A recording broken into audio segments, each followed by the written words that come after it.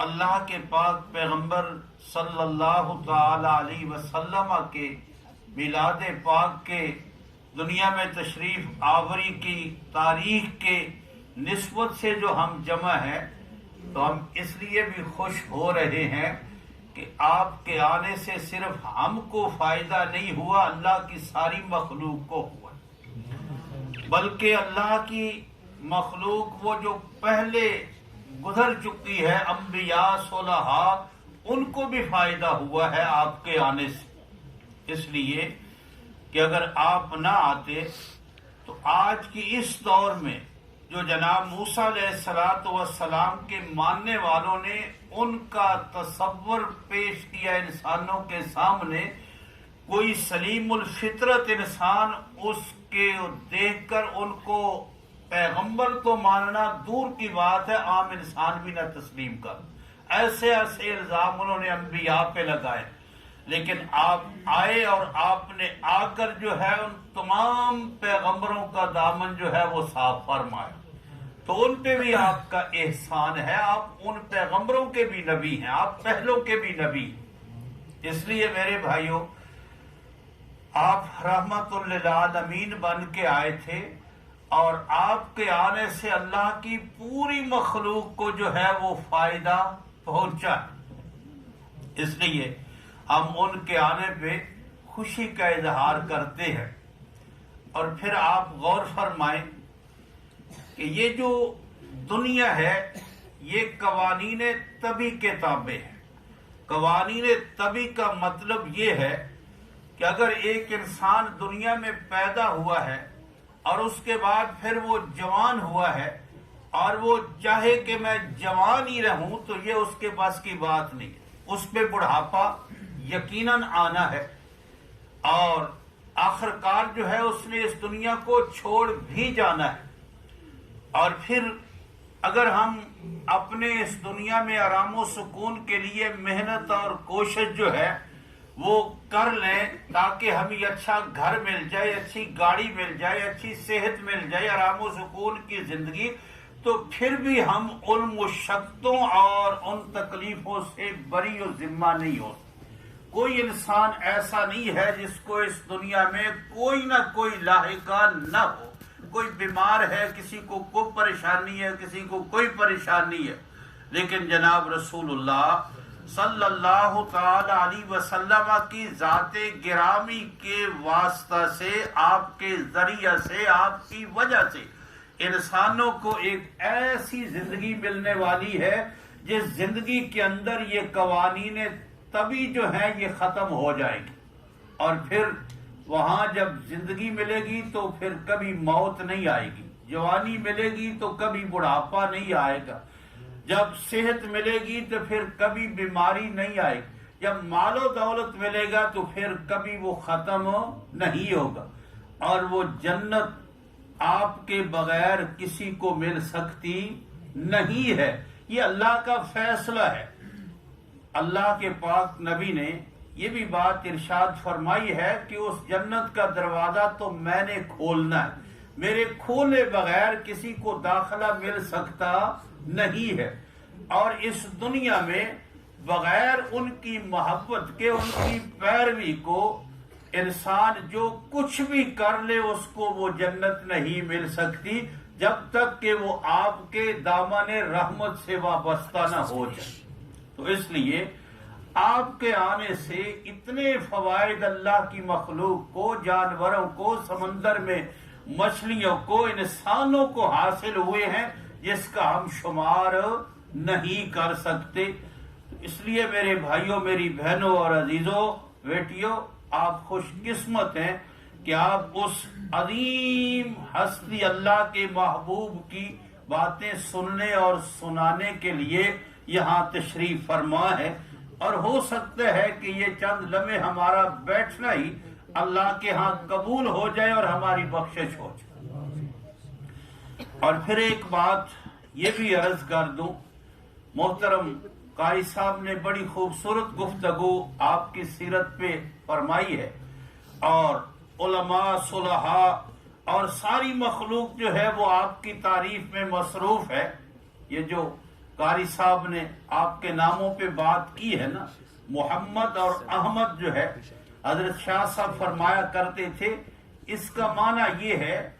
کہ اس دنیا سے اللہ رب العالمین کے ہاں جو کسی کی تعریف جاتی ہے نا، جو ڈاک جاتی ہے، کوئی کسی کی تعریف، کوئی کسی کی تعریف، اس ڈاک میں سب سے زیادہ حضرت محمد کی تعریفیں ہوتی، اور پھر اللہ کی تعریف کی جو ڈاک اس دنیا سے جاتی ہے، میں نے کی، آپ نے کی، ساری کائنات، وَإِن مِّن شَيْءٍ إِلَّا يُسَبِّحُ بِحَمْدِهِ، اللہ کی مخلوق تمام کی تمام اس اللہ کی تعریف میں مصروف ہے، لیکن ساری مخلوق کی تعریف کو ایک لفافے میں، اور حضرت محمد الرسول اللہ کی تعریف جس لفافے میں ہوتی ہے، اس لفافے میں اللہ کی تعریفیں زیادہ ہوتی ہیں، ساری مخلوق کی تعریف ہوتی ہے۔ نعرہ تکبیر، نعرہ رسالت۔ اللہ تعالیٰ اس بھائی کو، ہم سب کو آپ سے اور زیادہ محبت عطا فرمائے۔ لیکن ایک بات جو ہے نا، وہ ذرا اچھی طرح سمجھ لیں، الحمدللہ ہمارے دل میں کوئی تعصب نہیں ہے، کوئی تفرقہ نہیں ہے، ہم سب سے، اور اس دور میں میں کہتا ہوں جو نبی کا نام پیار سے لیتا ہے نا، وہ بھی ہمارا بھائی ہے۔ یہ دور جو ہے بڑا ہی پرفطر دور ہے۔ یہ جو نعرہ ہے نا، نعرہ در حقیقت اس دنیا میں دو ہی ہیں، نعرہ تکبیر ہے اور نعرہ رسالت، اس کے علاوہ اور کوئی نعرہ نہیں ہے، دو ہی نعرے ہیں۔ لیکن میرے بھائیوں، جناب موسیٰ علیہ السلام بھی اللہ کے رسول ہے نا، ہم مانتے ہیں وہ بھی ہمارے رسول ہے، اس لیے کہ ہم ان کی رسالت پہ ایمان نہ لائیں تو ہم محمد الرسول اللہ کی رسالت پہ ایمان نہیں لا سکتے۔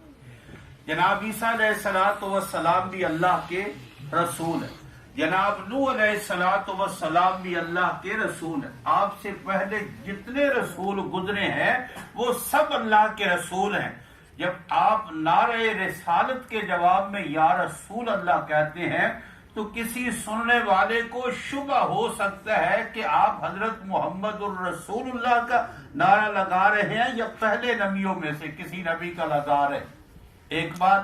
اور دوسری بات، جب آپ نعرہ تکبیر لگاتے ہیں تو کیا جواب دیتے ہیں؟ اللہ اکبر۔ اس نعرے کے جواب میں آپ اللہ کا ذاتی نام بھی لیتے ہیں اور اللہ کے ساتھ صفت کا، اللہ ذاتی نام، اکبر جو ہے یہ اللہ کی صفت۔ اسی طرح نعرہ رسالت